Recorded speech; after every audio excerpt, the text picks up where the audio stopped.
First, let's have a look at The Abdication, which is about as international a film as you can get. It was made by an English unit with American money, and the location shooting was done in Sweden and Italy, much of it here in the Royal Palace of Caserta near Naples, a sort of 18th century folly built on the instructions of Charles de Bourbon, who hoped it would equal Versailles, which, alas, it doesn't.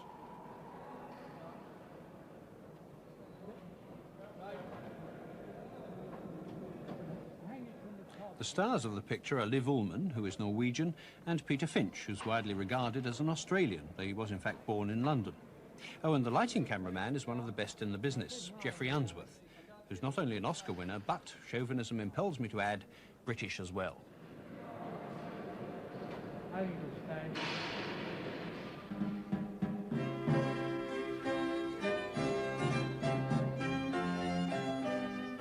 The film is set in 1655. Christina has gone to Rome to be received into the Roman Catholic Church, but her reputation as a woman of loose morals is such that before she's allowed to see the Pope, she has to be investigated by Cardinal Azzolino. During a break in shooting, I talked to Liv Ullmann about her role in the picture. Liv, what kind of a location has this been, apart from noisy? It has been very noisy, but what it has been remarkable about is we are in the actual country where Christina came. We see surroundings which in many ways must be very much like the surroundings she had around her, and that of course is always very inspiring. Well, this of course is supposed to be the Vatican, isn't it? This is the Vatican. Part of it...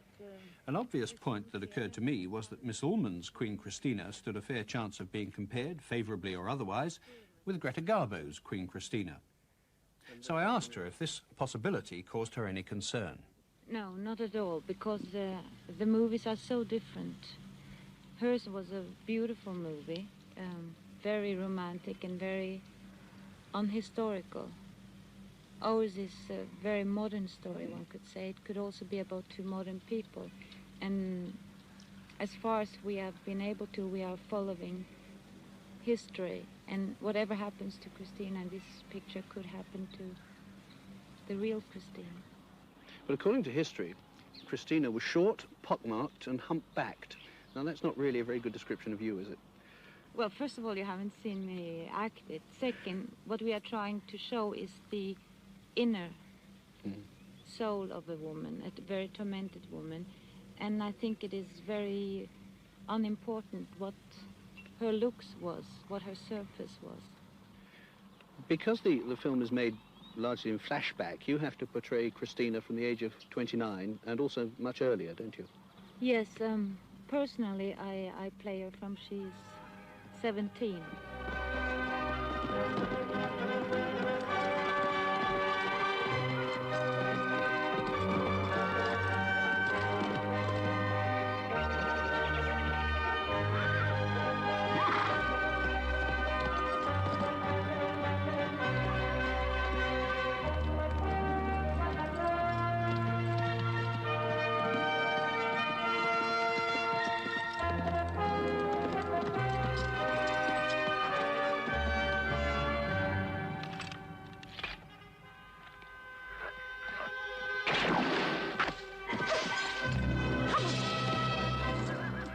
She was a very,